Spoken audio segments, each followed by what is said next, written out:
What's up, guys? This week we are going to be... What's up, guys? So this week, well, I recorded a video yesterday and I'm trying to keep them shorter and it did not turn out short. So I'm gonna re-record today. This is Mondays with Mike. Now, not on Monday, not on Tuesday, but on Wednesday. So Mondays with Mike on Wednesday. This week we are talking about iPhone photos and bringing those photos to life using Lightroom. We're going to look at Lightroom on the desktop and Lightroom on your iPhone, smartphone, whatever that may be. We're gonna go ahead, we're gonna get this started and we're gonna knock this out real quick. We're gonna be editing a single photo on this video on the desktop and that same photo again in Lightroom on the iPhone. If you wanna see the longer extended version, I will link that video below. Check that out, watch the full video. But right now, we're gonna try to do a shorter video for everybody because I tend to run on and do way too much in these videos. And I know some of you just want a short, quick video with a nice description of how to do something, so we're gonna go ahead and get on into it. Also, if you haven't had Long Branch, that's my new favorite. I'm from Kentucky. I've had a lot of different bourbon. That's my favorite, definitely. So, Matthew McConaughey, you're a beautiful man and you make beautiful whiskey, bourbon, whatever. I'm not just calling Matthew McConaughey beautiful just because he is, but because is that right there, Matthew McConaughey. This is his edition of Wild Turkey. Yeah, Matthew McConaughey. It's good bourbon.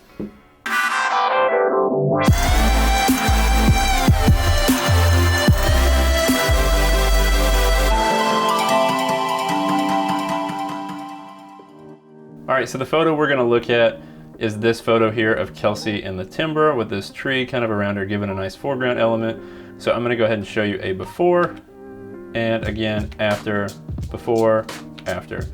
Okay, so we're gonna take this photo and we're gonna reset it, and we are going to bring it back to life to look like this. Okay, so the first thing that we're gonna do, we're gonna select this warm contrast right here. This is my favorite preset in this creative for my style of photos. So with that, we're gonna apply this warm contrast. You've got multiple other ones you can choose from based on the look that you're going for, and then you can kind of manipulate it from there. It's done a little bit of work for us here, mostly color, and it's given us kind of a look. So the first thing that we're gonna do after adding the warm contrast is we're gonna adjust this exposure a little bit because it kind of brightened up the entire image and we wanna just bring this down.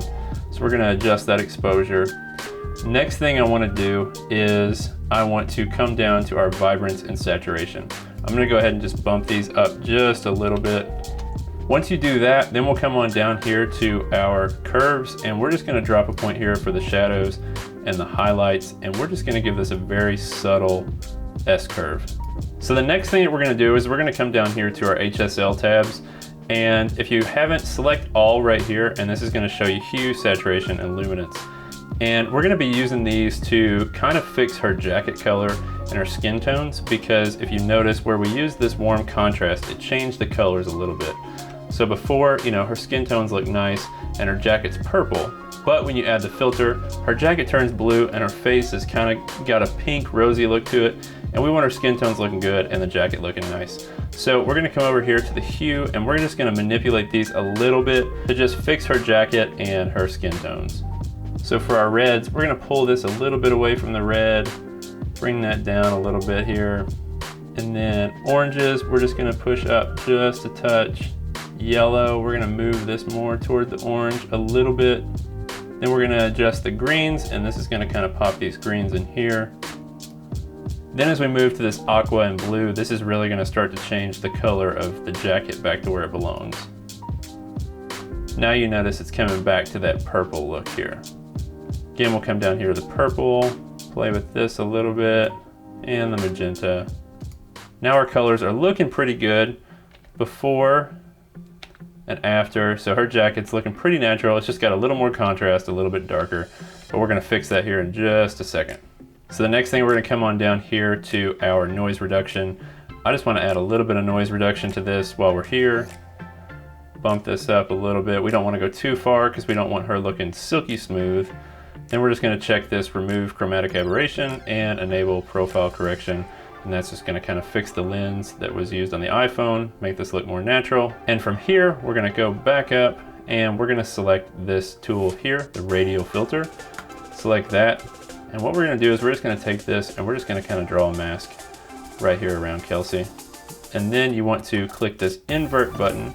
And the reason for that is if we look here, right now the red shows what we're affecting. So we're affecting everything outside of this circle. So we're not affecting Kelsey. And we want everything to happen inside of this circle. So we're gonna click invert. I'll show you again. Now everything's gonna happen right here on Kelsey rather than outside.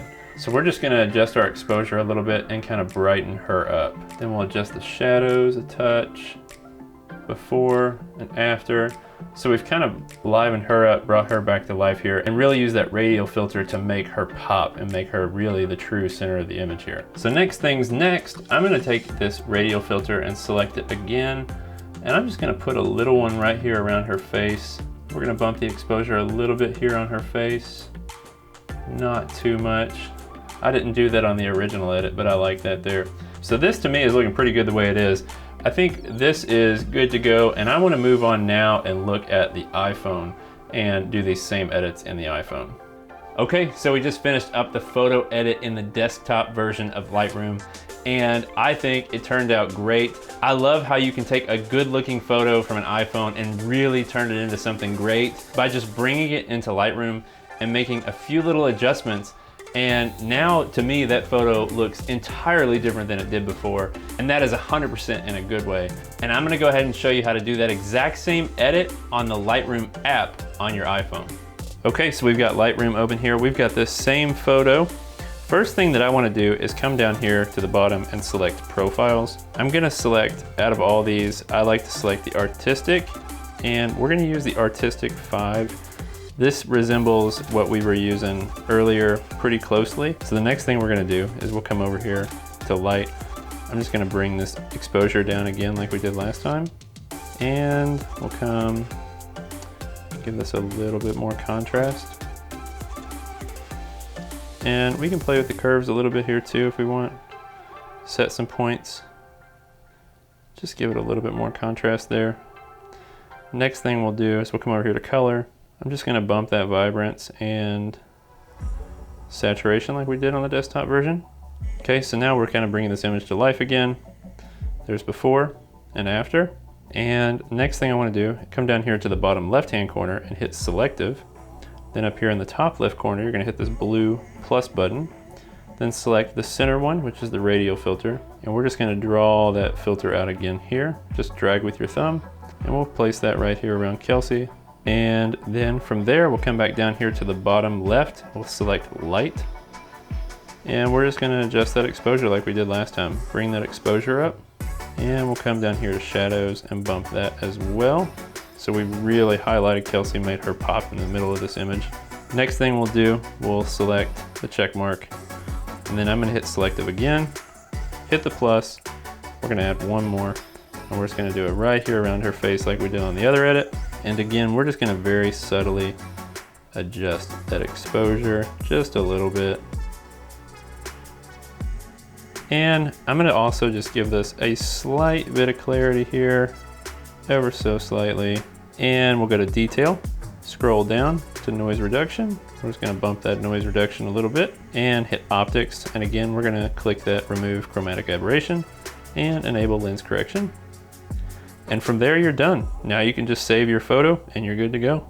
So that's all there is to it. You can do it on your desktop, you can do it on your iPhone, but you can take the photos you take on your iPhone and really bring them to life and make them look great with some very simple edits. And you can do it at home on the desktop, on the road, on your phone, or if you don't have a fast computer with Lightroom, you can do it all on your phone. Because the Lightroom software on your phone, in my opinion, is just as strong as the software on your desktop or laptop, whatever it may be.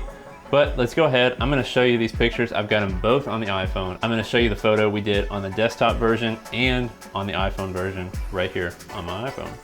So for the first one, we've got the desktop version, and we'll swipe over, and there is the iPhone version. The biggest difference was the fact that the preset on the desktop is a little bit different than the preset on the iPhone. And you'll notice if we zoom in here, You notice there's a little more blue on her jacket and a little more blue in this green than there is here. So, you know, her jacket's more purple, the leaves are more green, have less blue in it. But overall, these two images look very much alike. So that's all I've got for you guys.